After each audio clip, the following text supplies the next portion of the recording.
నమస్కారం ACT9 న్యూస్కు స్వాగతం. పెద్దపల్లి జిల్లా గోదావరిఖని పట్టణంలోని శారదా నగర్ ప్రభుత్వ ఇంటర్ కాలేజ్లో పేరెంట్స్ మీటింగ్ జరిగింది.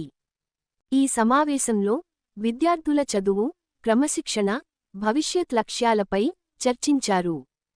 ఈ సందర్భంగా ప్రిన్సిపల్ మాట్లాడుతూ తల్లిదండ్రుల సహకారం విద్యార్థుల అభివృద్ధికి ఎంతో ముఖ్యమని పేర్కొన్నారు.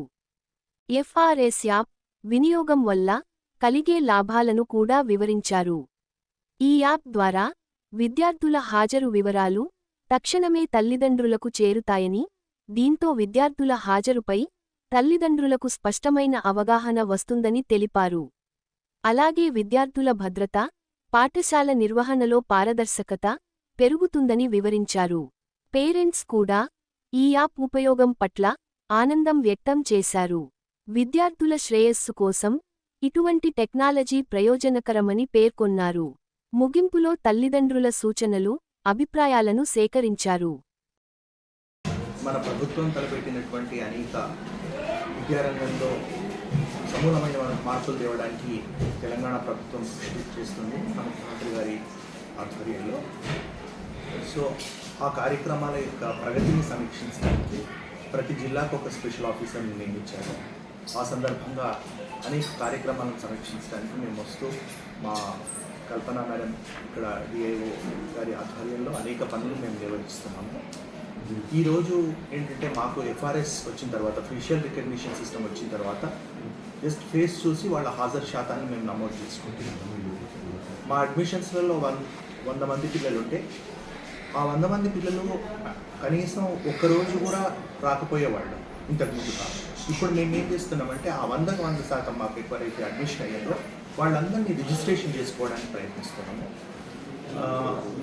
ఒక్కొక్క కాలేజ్ ఈరోజు ఇక్కడ ఉన్నటువంటి 14 కాలేజీలలో 99% రిజిస్ట్రేషన్స్ ఈనాటికి మేడం ఆధ్వర్యంలో జరుగుతున్నటువంటి గోదావరిఖని గర్ల్స్ కాలేజ్లో ఉన్నాయని చెప్పడానికి సంతోషపడుతున్నాం. తల్లిదండ్రులకు నువ్వు సాధారణంగా ఆహ్వానించినాం. ఆ సందర్భంగా తల్లిదండ్రులు వస్తున్నారు. వాళ్ళందరికీ ఇప్పుడు మేము ఏం చేస్తాము అంటే తల్లిదండ్రులతో ఇండివిజువల్గా వాళ్ళ యొక్క ఒక్కొక్క స్టూడెంట్ ప్రగతిని వాళ్ళ తల్లిదండ్రులకు వివరిస్తాం. ఆ వివరించడంలో మేము చాలా సున్నితంగా వ్యవహరిస్తాము. అంటే వాళ్ళ పిల్లల యొక్క స్ట్రెంగ్స్ ఏమున్నాయి, ఓకే, ఎక్కడన్నా వాళ్ళ లోటుపాట్లు ఏమైనా ఉంటే కనుక లిమిటేషన్స్ ఉంటే ఆ లిమిటేషన్స్ అధిగమించడానికి మా లెక్చరర్స్ అంతా కూడా మా DIO ఆధ్వర్యంలో, మా ప్రిన్సిపల్స్ ఆధ్వర్యంలో వాళ్లకు తగిన సూచనలు ఇస్తారు. సో ఇట్లా ఒక పిల్లల యొక్క విద్యా ప్రగతిని సాధించడానికి కేవలం పిల్లలకు టీచర్సే కాకుండా ఒక తల్లిదండ్రులు కూడా వాళ్ళు కూడా కళాశాలకు వచ్చి ప్రగతిని పట్టించుకున్నప్పుడు ఒక ఉత్తమమైన ఫలితాలు వస్తాయనే ఒక సదుద్దేశంతో మేము ఎక్స్పెక్ట్ చేసినాం. మన గోదావరిఖనిలో రూమ్ నెంబర్ 2లో ఏ పాఠం చెప్తున్నాడు, ఫిజిక్స్ సార్ చెప్తున్నాడా, తెలుగు సార్ చెప్తున్నాడా, ఏ సార్ చెప్తున్నాడు అనేది మా దగ్గర సమాచారం ఉంది. ఆ సమాచారాన్ని మేము CC కెమెరాస్లో బోర్డ్ ఆఫ్ ఇంటర్మీడియట్ ఎడ్యుకేషన్లో కమాండ్ కంట్రోల్ రూమ్లో అనుసంధానించుకున్నాం.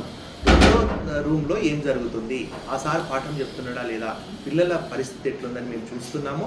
వాళ్లకు తగిన సూచనలు ఇస్తున్నాము. ఇక్కడిక్కడ జరుగుతుంది, ఇక్కడిక్కడ. అందువల్ల విద్యా వ్యవస్థలో ఒక నూతన మార్పులు ఉన్నాయి.